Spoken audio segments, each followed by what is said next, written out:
Bhogapuram airport రాష్ట్రంలోని తొలి నూతన గ్రీన్ఫీల్డ్ విమానాశ్రయం మరికొన్ని రోజుల్లోనే ప్రధాని మోదీ చేతుల మీదుగా ప్రారంభోత్సవానికి ముస్తాబవుతోంది. అందులో భాగంగా ఎయిర్పోర్ట్ నిర్వహణలో ముఖ్యమైన భూమిక పోషించనున్న కీలకమైన వెదర్ సెంటర్ ఏర్పాటు కూడా పూర్తయింది. అంటే ఇక ఆపరేషన్స్ కు రెడీ అయినట్లే. ఈ నేపథ్యంలో అక్కడి తాజా పరిస్థితిని మా ప్రతినిధి ఆదిత్య పవన్ గ్రౌండ్ రిపోర్ట్ ద్వారా అందిస్తారు.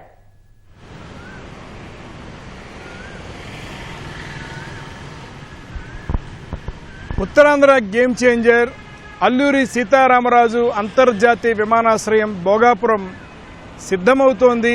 ఇప్పటికే ఫస్ట్ ఫ్లైట్ టెస్ట్ ట్రయల్ కూడా పూర్తి చేసుకుంది. తర్వాత చాలా టెస్ట్ ట్రయల్స్ నిర్వహించారు. ప్రధానమైనది ఇప్పుడు భోగాపురం ఎయిర్పోర్ట్ వెదర్ సెంటర్ని ఏర్పాటు చేశారు. ఈ భోగాపురం ఎయిర్పోర్ట్ వెదర్ సెంటర్ని ఏర్పాటు చేయడం ద్వారా ఎయిర్పోర్ట్ నిర్వహణ పరమైనటువంటి అనేక విషయాలకి ఈ వెదర్ సెంటర్ చాలా ఉపయోగపడుతుంది. ఎందుకంటే విమానాలు రావాలన్నా రాకపోకలు చేయాలంటే ఖచ్చితంగా దానికి వాతావరణ పరిస్థితి ఎప్పటికప్పుడు అప్డేట్ చేస్తూ ఉండాలి. అందులో భాగంగానే భోగాపురం ఎయిర్పోర్ట్ వెదర్ ఇప్పటికే ప్రత్యేకమైనటువంటి వెదర్ సెంటర్ ప్రత్యేక బులెటిన్ కూడా ఇస్తోంది, ప్రక్రియను ప్రారంభించింది. అందువల్ల విమానాలు దిగాలన్నా విమానాలు రాకపోకలు సాగించాలన్నా విజిబిలిటీ చాలా ముఖ్యమైన అంశం. అందువల్లే ఈ వెదర్ సెంటర్ చాలా కీలక భూమికి పోషిస్తుంది. భోగాపురం విమానాశ్రయం ముందుకు ప్రారంభమవడానికి ముందుగా ఈ వెదర్ సెంటర్ని ప్రారంభించడం దాదాపుగా భోగాపురం ఎయిర్పోర్ట్ సంబంధించిన ప్రక్రియలన్నీ కూడా పూర్తయినట్టుగా మనం చెప్పుకోవచ్చు. 2 ఏటీసీ సెంటర్లు కూడా ఇప్పటికే సిద్ధమయ్యాయి. చాలాసార్లు మధ్యలో అనేక విమానాలు, చిన్న విమానాల నుంచి పెద్ద విమానాలు, హెలికాప్టర్లు అన్నీ కూడా భోగాపురం విమానాశ్రయంలో వాటిని నడపడం ద్వారా, నిర్వహించడం ద్వారా అనేక టెస్ట్ ట్రయల్స్ని ఇప్పటికే చాలాసార్లు భోగాపురం ఎయిర్పోర్ట్ చేయడం జరిగింది. ముఖ్యంగా Bhogapuram airport international airport Bhogapuram airport రావడం వల్ల ఇటు ఉత్తరాంధ్ర ప్రాంతం ఎంతో అభివృద్ధి చెందుతుంది. అంతర్జాతీయంగా వెళ్ళడానికి ఒక మంచి కనెక్టివిటీ ఏర్పడింది చూసుకోవచ్చు. ముఖ్యంగా భోగాపురం ఎయిర్పోర్ట్ పరిశీలించినట్టయితే 2200 ఎకరాలు, 3500 మీటర్ల రన్వే, 5000 కోట్లను ఖర్చు చేసి ఈ భోగాపురం ఎయిర్పోర్ట్ నిర్మిస్తున్నారు. 77,000 చదరపు మీటర్ల విస్తీర్ణంలో మొత్తం అక్కడంతా టెర్మినల్ నిర్మాణం అవుతుంది. ఇప్పటికే 46 చెకింగ్ పాయింట్లు, 26 ఇమిగ్రేషన్ సెంటర్లను కూడా ఏర్పాటు చేస్తున్నారు. భోగాపురం ఎయిర్పోర్ట్కి అనుసంధానమైనటువంటి ట్రంపెట్ రోడ్ కూడా పూర్తయింది. అలాగే భోగాపురం విశాఖపట్నం అనుసంధానమైనటువంటి రహదారులు కూడా 7 రహదారుల్లో 4 రహదారులు ఇప్పటికే పూర్తయ్యాయి. రానున్న రోజుల్లో విశాఖపట్నం విమానాశ్రయం నుంచి, అంటే ఇక్కడ ఉన్న విశాఖపట్నం విమానాశ్రయం నుంచి ఇక నుంచి భోగాపురం విమానాశ్రయం నుంచే విమాన రాకపోకలు సాగించే విధంగా కూడా దాదాపుగా ప్రక్రియను పూర్తి చేశారు.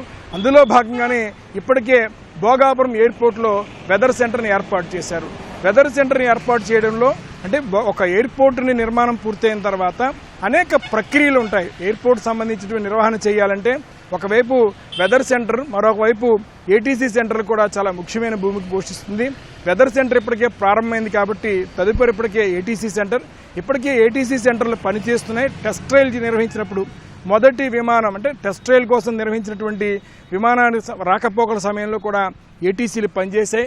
డొమెస్టిక్ ఒక ఏటీసీ, ఇంటర్నేషనల్కి ఒక ఏటీసీని కూడా భోగాపురం విమానాశ్రయంలో నిర్వహిస్తున్నారు. మరొక ముఖ్యమైన అంశం, భోగాపురం విమానాశ్రయానికి 2-వే టేకాఫ్ అనమాట. ఇప్పుడు విశాఖపట్నం విమానాశ్రయం ఉందంటే విశాఖపట్నం విమానాశ్రయానికి సముద్రం మీద విమానం వచ్చి తిరిగి ఎయిర్పోర్ట్కి వెళ్లే ప్రక్రియ, అంటే ఒకవైపు మాత్రమే టేకాఫ్ అయ్యి టేక్ అనేటువంటి పరిస్థితి ఉంటుంది.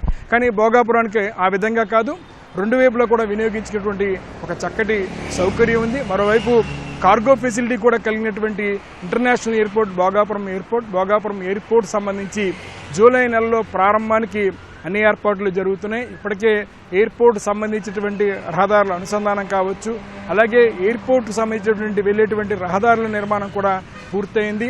ముఖ్యంగా భోగాపురం విమానాశ్రయానికి వెళ్లేటువంటి రహదారుల మీద అక్కడ ఉన్నటువంటి విభాగీనుల మీద ఉద్యానవనాలని చాలా చక్కగా ఏర్పాటు చేశారు. అలాగే రానున్న రోజుల్లో, మరికొద్ది రోజుల్లో విశాఖపట్నం నుంచి భోగాపురానికి ఈవీ బస్సులు నడపడానికి కూడా ఆర్టీసీ నిర్ణయం తీసుకుంది.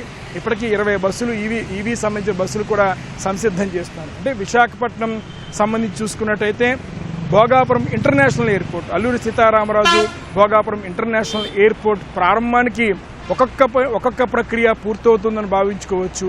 అందులో భాగంగానే భోగాపురం ఇంటర్నేషనల్ ఎయిర్పోర్ట్లో వెదర్ సెంటర్ ప్రారంభించడం, ఆ వెదర్ సెంటర్ బిల్డింగ్ ఇవ్వడం ప్రారంభించడం చేసింది.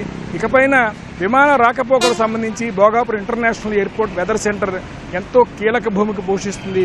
సాధారణంగా అంటే సాధారణమైన వాతావరణ సంబంధించిన అంశాలు కావచ్చు, ఎయిర్పోర్ట్ సంబంధించిన వెదర్ సెంటర్కి మరింత విస్తృతమైనటువంటి ప్రక్రియలు ఉంటాయి. ఎందుకంటే విమాన రాకపోకలు ఎప్పటికప్పుడు సమాచారాన్ని ఇవ్వాలి, రాడార్ నుంచి వచ్చినటువంటి సమాచారాన్ని నిక్షిప్తం చేసి వాటి వివరాలు కూడా తెలియజేయాలి.